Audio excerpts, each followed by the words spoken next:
भक्त जनों, आज आप सुने फल देने वाली योगिनी एकादशी व्रत कथा। धर्मराज युधिष्ठिर कहने लगे कि महाराज, मैंने जेठ शुक्ला एकादशी के व्रत का महत्म्य सुना। अब कृपा करके आषाढ़ कृष्णा एकादशी की कथा वर्णन कीजिए। इस एकादशी का क्या नाम है और क्या महात्म्य है, सो सब कृपा करके वर्णन कीजिए। कृष्णा कहने लगे, हे राजन, आषाढ़ कृष्णा एकादशी का नाम योगिनी है। इसके व्रत से समस्त पाप नष्ट हो जाते हैं। यह इस लोक में भोग और परलोक में मृत्यु देने वाली है। यह तीनों लोक में प्रसिद्ध है। मैं तुमसे पुराणों में वर्णन किया हुआ कथा कहता हूँ, सो तुम ध्यान पूर्वक सुनो। स्वर्ग धाम की अलंकापुरी नाम का नगरी में कुबेर नाम का एक राजा रहता था। वो शिव भक्त था और प्रतिदिन शिव की पूजा किया करता था।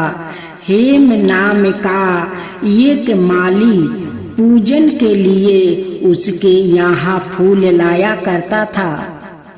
उस हेम माली की विशालाक्षी नाम की अत्यंत सुंदर स्त्री थी। एक दिन वो मानस सरोवर से पुष्पा तोड़ ले आया, परंतु कामासक्त होने के कारण वो अपनी स्त्री से हंसिया विनोद और रमन करने लगा। इधर माली दोपहर तक पुष्पा लेकर राजा के पास नहीं पहुंचा। उधर राजा उसकी राह देखता रहा। अंत में उसने सेवकों को आज्ञा दी कि तुम लोग जाकर हेम माली के न आने के कारण का पता लगाओ, क्योंकि वो अभी तक पुष्पा नहीं लाया है। सेवकों ने कहा कि महाराज, वो पापी अति कामी है, अपनी स्त्री से हंसिया विनोद और रमन कर रहा होगा। यह सुनकर कुबेर ने क्रोध होकर उसे बुलाया। हेम माली राजा के भय से कपता हुआ उपस्थित हुआ। राजा कुबेर क्रोध के मारे जिसके ओठ कांप रहे थे, कहने लगा, अरे पापी नीचा कमी, तूने मेरा परम पूजनीय ईश्वरों के भी ईश्वर श्री शिव जी महाराज का अनादर किया है। इसलिए मैं तुझको श्राप देता हूँ कि तू स्त्री का वियोग में सहेगा और मृत्यु लोक में जाकर कोढ़ी होगा। कुबेर के श्राप से हेम माली का स्वर्ग से पतन हो गया और वो उसी क्षण पृथ्वी पर गिर गया। भूतल पर आते ही उसके श्वेत कोढ़ी निकल आया। उसकी स्त्री भी उसी समय अंतर्ध्यान हो गई। मृत्यु लोक में आकर उसने अनेक दुख भोगे। भयानक जंगल में जाकर बिना अन्न और जल के भटकता रहा। रात्रि को निंद्रा भी नहीं आती थी, परंतु शिव जी की पूजा के प्रभाव से उसको पिछले जन्म की स्मृति का ज्ञान अवश्य रहा। घूमते घूमते एक दिन वो मार्कंड ऋषि के आश्रम में पहुंच गया, जो ब्रह्मा से भी अधिक वृद्ध थे और जिनका आश्रम ब्रह्मा की सभा के समान लगता था। हेम माली वहां जाकर उनके पैरों में गिर पड़ा। उसको देखकर मार्कंड जी बोले कि तूने ऐसा कौन सा पाप किया है जिसके प्रभाव से तू कोढ़ी होकर महान दुख भोग रहा है। हेममाली कहने लगा कि मैं कुबेर का सेवक हेममाली हूँ। मैं राजा की पूजा के लिए नित प्रति पुष्पा लाया करता था। एक दिन मुझे अपनी स्त्री के साथ विहार करते देर हो गई और दोपहर तक पुष्पा लेकर नहीं पहुँच सका तो उन्होंने मुझे श्राप दे दिया कि तुझे स्त्री का वियोग होगा और मृत्यु लोक में जाकर कोढ़ी बनकर दुख भोगेगा। इसी श्राप से मैं कोढ़ी होकर अत्यंत दुख भोग रहा हूँ। अतः आप कोई ऐसा उपाय बताइए जिससे मेरा यह दुख दूर हो जाए। इस पर मार्कंड ऋषि बोले कि तूने मेरा सम्मुख चूंकि सत वचन कहा है, इसलिए मैं तेरा उद्धार के लिए एक व्रत बताता हूँ। यदि तू आषाढ़ मास के कृष्णा पक्ष की योगिनी नाम की एकादशी का विधि पूर्वक व्रत करेगा तो तेरा सब पाप नष्ट हो जाएगा। यह सुनकर हेममाली ने अत्यंत प्रसन्न होकर मुनि को दंडवत प्रणाम किया। मुनि ने उसको अत्यंत स्नेह के साथ उठाया। हेममाली ने मुनि के कथा अनुसार विधि पूर्वक योगिनी एकादशी का व्रत किया और इसके प्रभाव से अपने पूर्ण स्वरूप में आकर अपनी स्त्री के साथ विहार करने लगा। हे राजन, यह योगिनी एकादशी का व्रत 88,000 ब्राह्मणों को भोजन कराने के बराबर फल देता है। इसके व्रत से समस्त पाप दूर हो जाते हैं और अंत में स्वर्ग की प्राप्ति होती है।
भक्त जनों, आज आप सुनेंगे 11 माता की व्रत कथा। भक्तों जनों, आज आप सुने 11 माता का नई कहानी। आप लोग इस कहानी को जरूर सुने।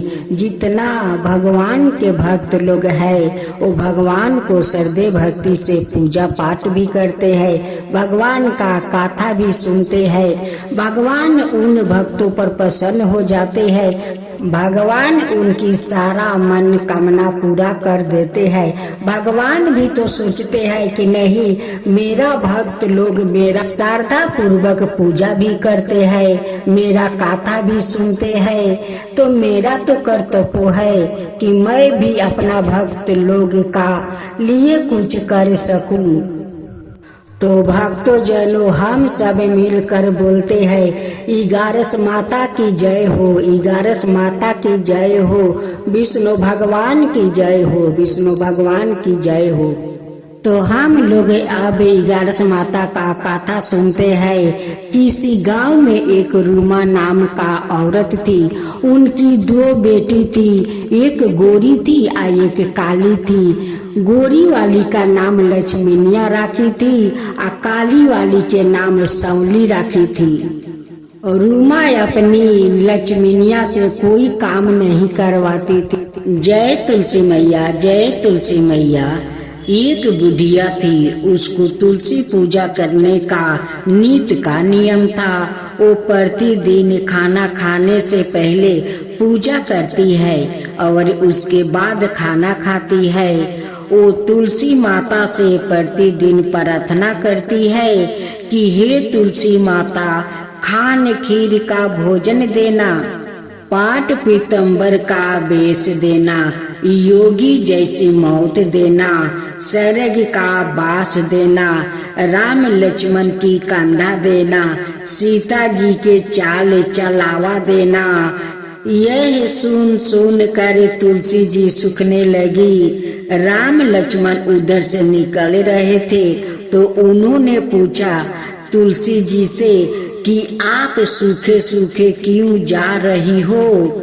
तब तुलसी कहती है कि एक बुढ़िया है, रोज मेरी पूजा करती है और वो मुझसे खाने का लड्डू मांगती है, खेलने को भाई मांगती है, खाने खीर का भोजन मांगती है, पाट पीतम्बर का वेश मांगती है, आपकी कंधा मांगती है, सीता जी के चाल चलावा मांगती है, स्वर्ग का वास मांगती है, योनियों सी मौत मांगती है।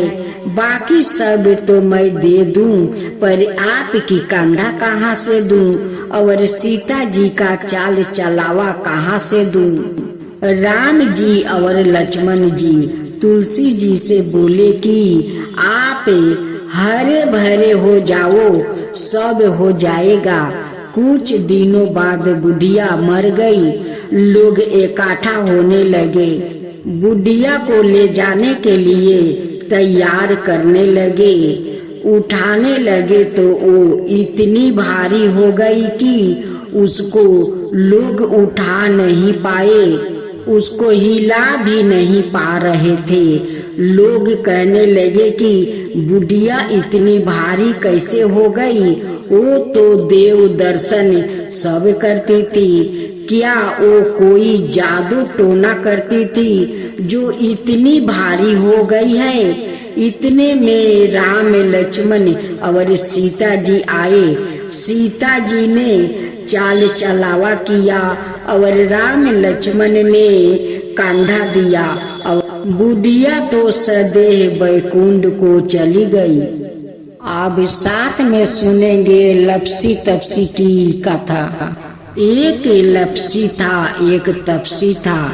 तपसी हमेशा भगवान की तपस्या में लीन रहता था। लपसी रोजाना 1.25 शेर की लपसी बनाकर भगवान का भोग लगाकर जिमा लेता था। एक दिन दोनों लड़ने लगे। तपसी बोला, मैं रोज भगवान की तपस्या करता हूँ, इसलिए मैं 12 हूँ। लपसी बोला, मैं रोज भगवान को 1.25 शेर लपसी का भोग लगाता हूँ, इसलिए मैं 12 हूँ। नारद जी वहाँ से गुजर रहे थे।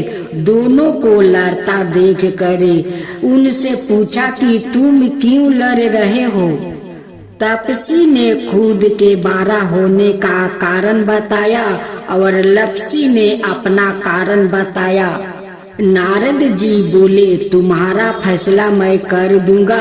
दूसरे दिन लपसी और तपसी नहाकर अपनी रोज की भांति करने आए तो नारद जी ने छुप कर 1.25 करोड़ की एक अंगूठी उन दोनों के आगे रख दिया।